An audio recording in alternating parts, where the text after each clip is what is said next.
Existe uma crença muito errada difundida no mundo inteiro, né? De que o talento inato, o talento bruto, o dom, é muito mais profundo do que o talento treinado, né? Você não tem o dom do Pelé, você não tem o dom do Ayrton Senna, então você, de maneira a priorística, já se coloca numa posição de negação, de impossibilidade de atingir aquele resultado ou outro semelhante. Mas, na verdade, toda e qualquer atividade de sucesso, ela decorre de treinamento. O treinamento é uma rotina de repetição, ensaio, autocrítica, correção e nova repetição. Se você tiver um sistema pessoal, uma rotina de treinamentos, você vai obter o sucesso. Não entenda sucesso como um destaque face às demais pessoas, mas sim como um salto do que você era antes e do que você passou a se tornar. Quando você acredita em talento inato, há uma tendência muito grande de você deificar aquela pessoa portadora de tal talento, ou de torná-la rei. Imagine o Rei Pelé. Ele nasceu fazendo embaixadinhas, driblando, tendo aquela capacidade dele de visão de jogo espetacular. É evidente que não. É evidente que não. E você poderia dizer, mas ele não treinava? Ou treinou muito pouco? Jogadores há que não comparecem aos treinos. Não confunda a condição de treinamento daquela pessoa, tempo de treinamento e fase com treinamento. Você, por exemplo, precisa de treinar para andar? Não. Seu filho de 9 meses treina para andar. Meu filho treina. Está treinando arduamente para conseguir andar. E isso significa que eu então não treino mais? É evidente que não, eu ando todos os dias. Todos os dias eu executo esta atividade. Agora me bota amarrado numa cama por 1 mês, 2 meses. Eu vou precisar de fisioterapia. Você precisa constantemente se desafiar. É isso que significa sair da nossa posição de conforto. O nosso curso se lastreia necessariamente por isso. Os primeiros projetos, eles não são fáceis, né? Eles precisam já desafiar a percepção ordinária. Se você não consegue furar esse véu, você não se desenvolve. Mas, à medida em que você vai formando este conhecimento, este cabedal, você vai sendo submetido pelos outros processos a novos desafios manuais, a novas percepções no uso de máquinas, medidas, principalmente interpretação de projetos. Incorporação. Esse é o objetivo do treinamento. O que significa incorporação?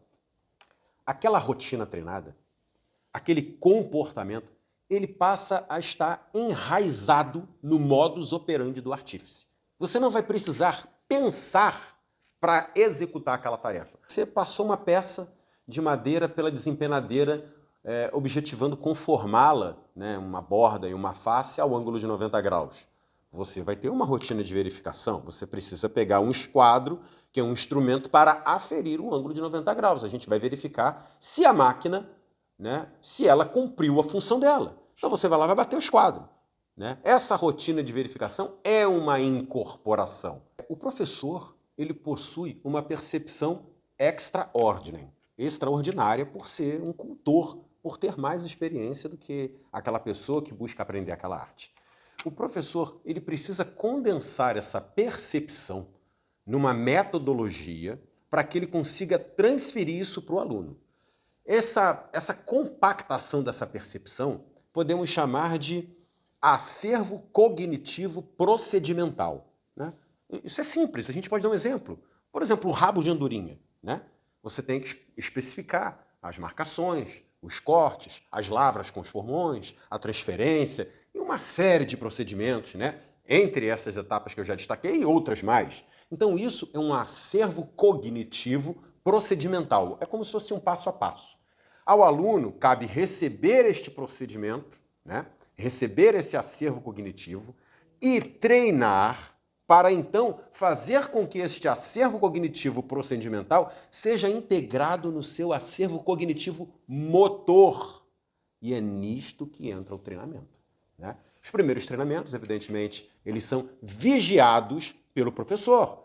Nós precisamos estar ali a látere, né, do aluno para que verifiquemos cada operação procedimental que ele está a fazer.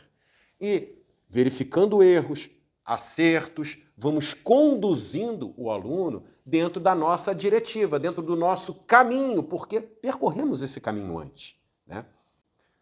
E não se engane de que somente esse treinamento vigiado pelo professor é necessário para que você se desenvolva. De maneira alguma. Você precisa também treinar por conta própria. Como assim?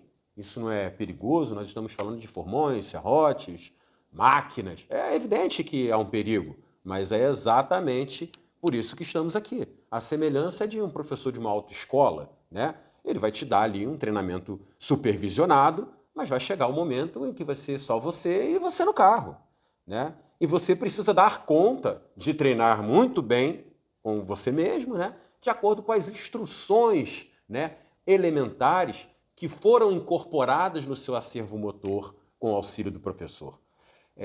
Mas assim, embora isso tenha um certo perigo e uma certa responsabilidade necessariamente assumida pelo aluno, existe uma técnica muito interessante para que você minimize os riscos. Eu chamo essa técnica de consciência presente. O que significa isso? Bom, a mente humana hoje, ainda mais nessas épocas de revolução de informação, a mente parece uma máquina do tempo, né? Nós estamos ora no futuro, ora no passado, angustiados, estamos pulando de eras em eras e muitas vezes também recolhidos na nossa fantasia, né? Em uma realidade que só existe na nossa mente. E se você, evidente, estiver diante de uma máquina ou de uma operação complexa e estiver nessa viagem de tempo e viagem de mundo de Alice, é claro que você vai sofrer um acidente. Então você precisa, a todo momento no seu treinamento individual e até mesmo no supervisionado, trazer a sua mente, ancorá-la na realidade que você está a viver. Então se preocupe em ter foco naquilo que está a fazer, na beleza da ferramenta, no cheiro da madeira. Você precisa, a todo momento, se ancorar em fragmentos de realidade para que a sua mente fique aqui, no agora, naquilo que realmente existe. E a marcenaria, ela exige essa consciência presente.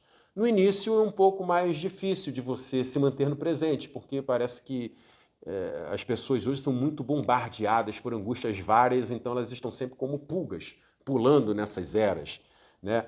Mas quando você começa a perceber, isso começa a enganjar, e o trabalho manual, a aplicação manual, ela tem um poder enorme de fazer essa máquina acontecer, porque nós nos desenvolvemos nessa dobradinha, mão e cérebro, né? Eu sempre falo isso, que nas primeiras casas, né, na primeira fogueira que fizemos, na primeira lança que nós lavramos ali com pedra lascada e intuímos que aquilo poderia ser uma arma de caça, em todos esses momentos lá estavam as mãos calejadas, sofridas, doídas, né? Mão e mente caminham juntas. Então, quando você realiza essa congruência no momento do treinamento, num primeiro momento pode ser que você ainda queira fazer alguma viagem e isso pode te causar um risco, mas logo, logo é como se a mente voltasse para casa, à medida em que as mãos começam a trabalhar.